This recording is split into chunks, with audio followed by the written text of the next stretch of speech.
बसपा में? जयपुर को हिला दे क्या? हिला दोगे? मुझे पूरा विश्वास है कि आप पूरे जयपुर को हिला दोगे। इतनी खुशी हुई आज हमारी बहनों माताओं को देख के। यहाँ पे आप बहुत देर से इंतजार कर रहे हैं, आपका तहे दिल से शुक्रिया अदा करता हूँ। साथियों, आप बहुत देर से इंतजार कर रहे हैं, मैं आप लोगों का ज़्यादा समय ज़ाया नहीं करूँगा। बहुत दूर दूर से आप सब आए हैं, तो अपनी बात शुरू करता हूँ। साहब के दिखाए रास्तों पर और मान्यवर साहब के बताए तरीकों की तरह और बहन जी के बेबाक अंदाज को हमें दिल से और दिमाग से अपनाना होगा। क्या आप मानते हैं इस बात को? आधे हाथ उठे हैं, आधे लोग नहीं मानते। तो मैं पूछता हूं क्यों घबराते हो तुम? मैं पूछता हूं क्यों डरते हो तुम? अरे जब तुम्हारे सिर पे उस शेरनी का हाथ है तो क्यों घबराते हो तुम? बहुजन समाज पार्टी से है ना हम सब? बहुजन समाज पार्टी से है ना हम सब? कभी ना झुकना, कभी ना रुकना, अपनी जिंदगी को अपनी शर्तों पे जीने वाले हो तुम। वो कहते हैं ना कि अगर किसी चीज की लत लग जाए तो आदमी की पहचान बन जाती है। क्यों? तो आज मैं कहता हूं कि बना लो एक पहचान निडर समाज की, बना लो एक पहचान ताकतवर समाज की, एक मजबूत बहुजन समाज की। साथियों, बाबा साहब डॉक्टर भीमराव अंबेडकर जी ने लोकतंत्र की कुछ इस तरह व्याख्या की थी। ये मैं अंग्रेजी में बोलूंगा, फिर हिंदी में समझाऊंगा। A form and a method of government whereby revolutionary changes in the economic and social life of the people are brought about without bloodshed। आइए भारत के इस संस्करण की कल्पना करें। बाबा साहब किस तरह का भारत चाहते थे, जहां पर स्कूलों में बच्चों के बीच भेदभाव नहीं होता।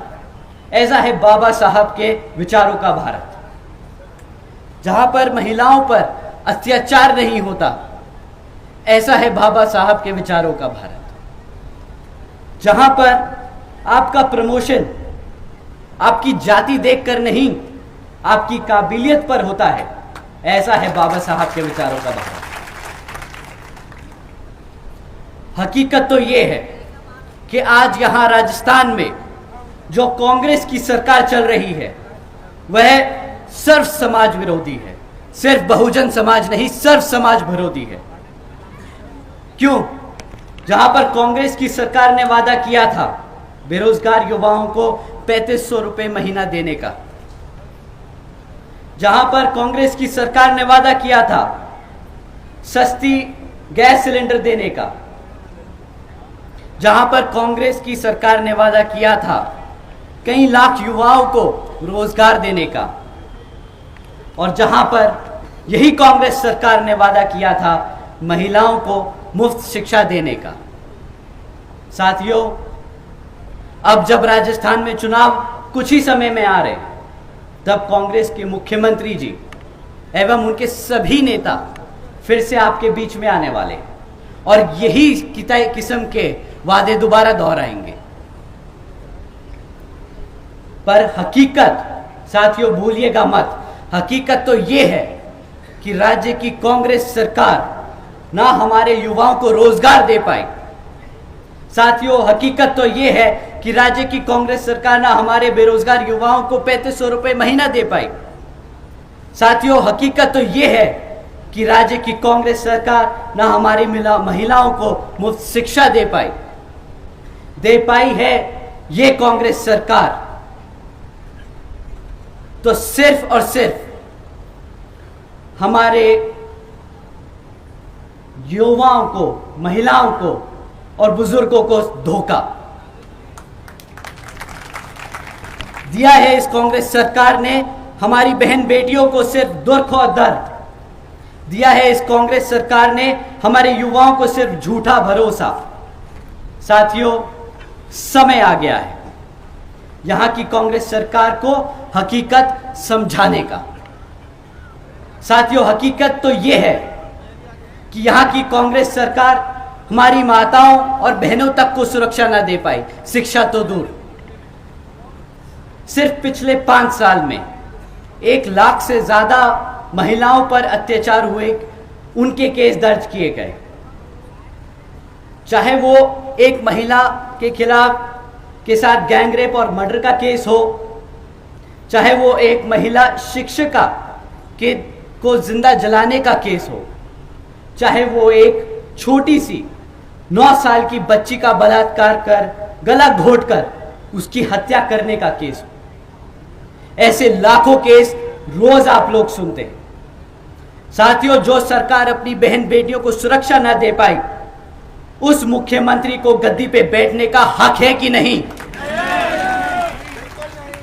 तो मुख्यमंत्री जी, जो झूठ और धोखा आपने यहां आज इस गरीब जनता और हमारे बहुजन समाज को दिया है, मैं आपको बता देना चाहता हूं, ना हम भूले हैं और ना हम भूलने देंगे। क्यों साथियों, भूल गए क्या ये सब? भूलने दोगे इनको? आएंगे वोट मांगने, क्या याद दिलाओगे? दिया धोखा इन्होंने आपको, 4.5 साल धोखा दिया। अब 5-6 महीने बचे हैं और बता रहे हैं कि फ्री में आप सिलेंडर ले लो। साथियों, मेरा ये गुस्सा व्यक्तिगत नहीं, मैं दुखी हूं इस बात से, क्योंकि बहुजन समाज जो मुख्यमंत्री के साथ साथ प्रधानमंत्री बनाने की ताकत रखता है, उसी समाज का शोषण किया जाता है। और वो यहां अकेले राजस्थान का हाल नहीं, बल्कि हर एक प्रदेश का हाल है जहां पर इसी तरह की मनुवादी सोच रखने वाली सरकारें चल रही हैं। और साथियों, ये मत समझिएगा कि कांग्रेस अगर बदमाश है तो बीजेपी कोई सुधरी हुई है। बीजेपी की भी फितरत यही है, धोखा देना, कमजोरों पर अत्याचार करना, बहुजन समाज, गरीब समाज, दबे कुचले समाज को दबा कर रखना। साथियों, कुछ लोग मन की बात सुनाते हैं आपको, मन की बात सुना सुना के आपका वोट ले लिया 2014 में। और अब जब हमारी जनता, जब हम सब परेशान हैं और बेहाल हैं, तो बड़े आराम से बोलते हैं, अरे हम तो फकीर आदमी हैं, झोला उठाकर चल पड़ेंगे। जिम्मेदारियों से पल्ला झाड़ना तो कोई इनसे सीखे। 2014 में बोला 2019 तक कर देंगे, 19 में बोला 24 तक कर देंगे, अब 24 आ रहा है तो सीधा 50 पहुंच गए। सोचा कि सरकार चलाते ही रहेंगे ऐसे। केंद्र की सरकार का वादा साथियों, 10 करोड़ नौकरी देने का, केंद्र की सरकार का वादा महंगाई कम करने का, केंद्र की सरकार का वादा गरीबी खत्म करने का। क्या यहां बैठे मेरे साथी लोग बता सकते हैं क्या आपकी लग गई नौकरियां? हाथ उठा के बता दीजिए आज सबको। साथियों, मुझे पता है नौकरी तो लगी नहीं। महंगाई कम कर दी इन लोगों ने आपके लिए? क्या नौकरी भी नहीं दी और महंगा भी नहीं कम किया, महंगाई भी कम नहीं करी? क्या आप लोगों के लिए आपकी आमदनी बढ़ा दी जो बची कुची लगी नौकरी थी? हाथ उठा के आज बता दीजिए साथियों कि नहीं लगी क्या? जो 10 करोड़ नौकरियां लगी हुई थी ना 2014 से पहले, वो आज घटकर 5 करोड़ रह गई है मैन्युफैक्चरिंग सेक्टर में। जो महंगाई का ढिंडोरा पीट रहे थे 2014 में, और हम सबको सड़क पर निकले थे सिलेंडर का लेके, गैस का सिलेंडर लेके, कि ये 50 रुपए का, 100 रुपए का, 50-60 रुपए का पेट्रोल बहुत महंगा हो गया है। क्या आप लोग बता सकते हैं कि 100 रुपए का पेट्रोल इन लोगों को महंगा नहीं लग रहा?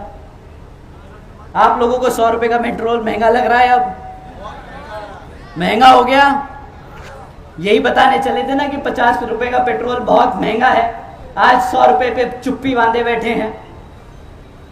जो साथियों गरीबी खत्म करने निकले थे, नोटबंदी करी, इसकी तरह ऐसे अनेकों काम किए।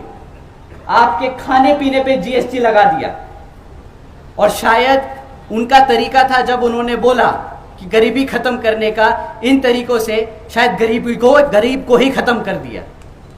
गरीब को खत्म करने से गरीबी खत्म नहीं होती मुख्यमंत्री जी और प्रधानमंत्री जी। 2014 में 2,70,00,000 लोग थे जो गरीबी रेखा से नीचे थे।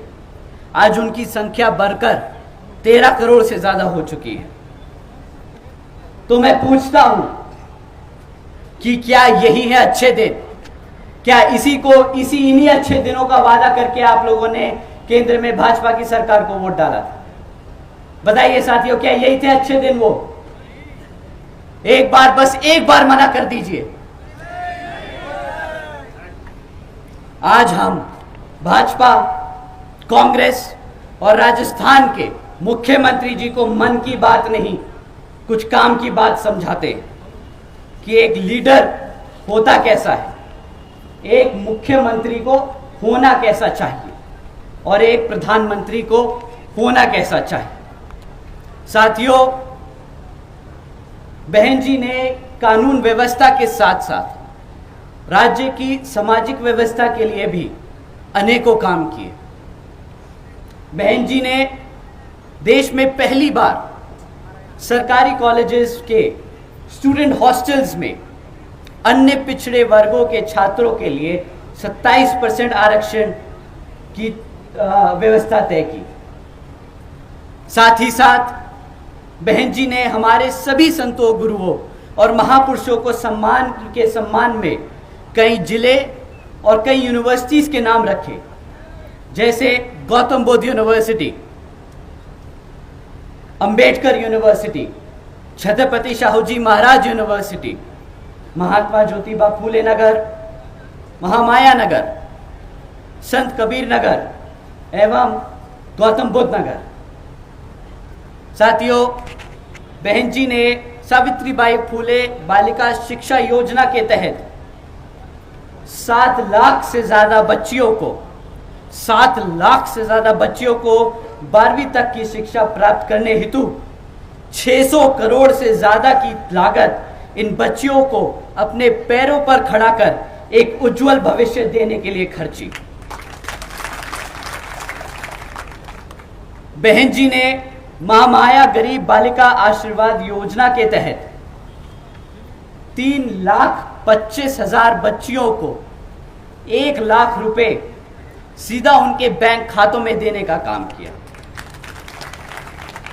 आदरणीय बहन जी ने इस योजना के तहत 3,250 करोड़ रुपए सीधा अपनी बच्चियों के बैंक खातों में भेजे।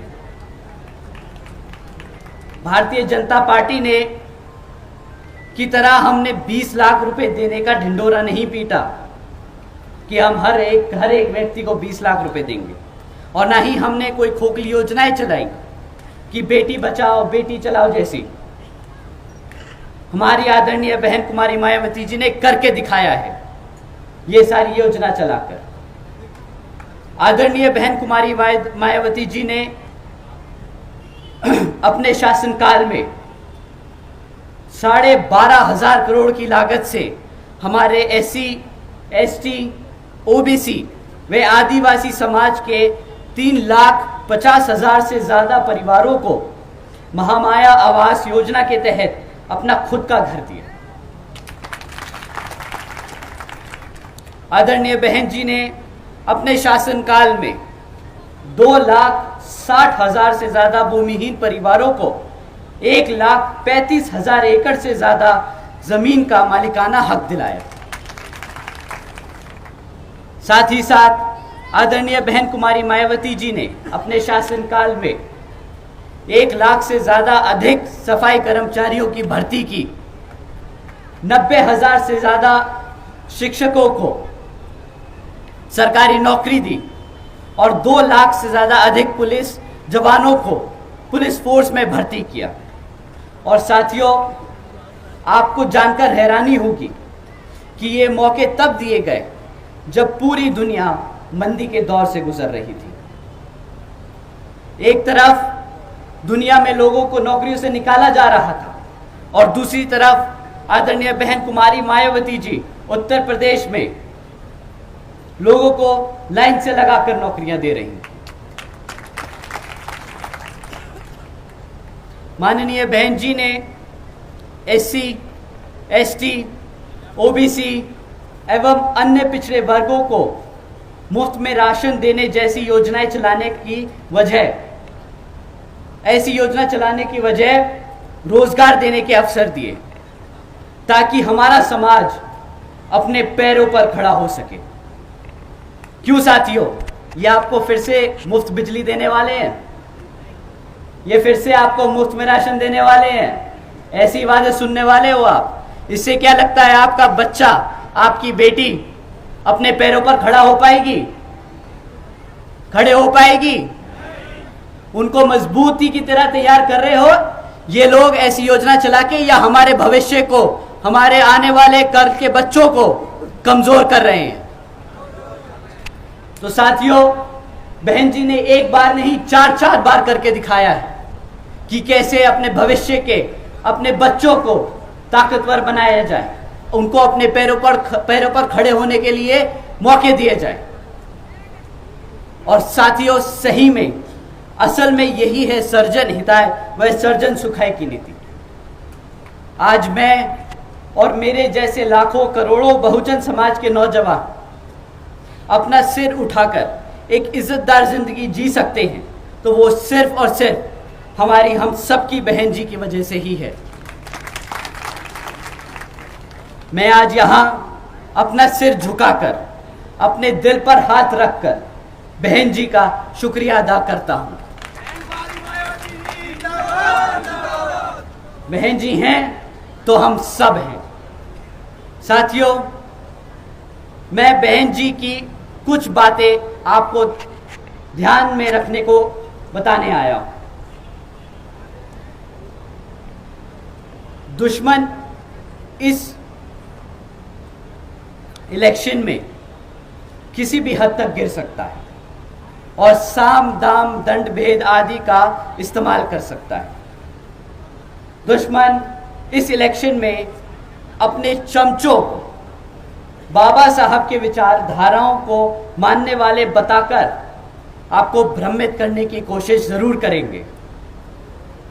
दुश्मन इस इलेक्शन में आपको फिर से मुफ्त का राशन और बिजली देने जैसी वादे करेंगे। तो साथियों, इस संकल्प यात्रा में हम यहां संकल्प लेते हैं। आप मेरे साथ संकल्प लेंगे तो दोहराइए मेरे साथ। हम संकल्प लेते हैं कि हम बाबा साहब के सिपाही बनकर बच्चे बच्चे को इस मूवमेंट और मिशन से जोड़ेंगे। हम संकल्प लेते हैं कि हम मान्यवर साहब के सिपाही बनकर सर्व समाज को एकजुट करेंगे। हम संकल्प लेते हैं कि हम बहन जी के सिपाही बनकर एक समता मूलक समाज की स्थापना करेंगे।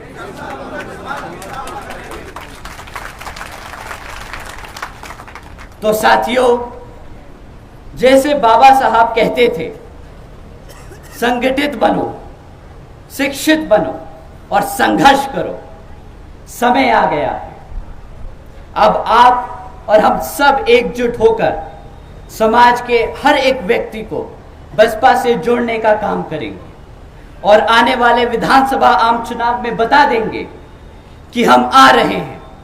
हम आ रहे हैं हर एक उस चीज के लिए जो इस संविधान में हमारे लिए हमारे गुरु देकर गए हैं, बाबा साहब डॉक्टर भीमराव अंबेडकर जी।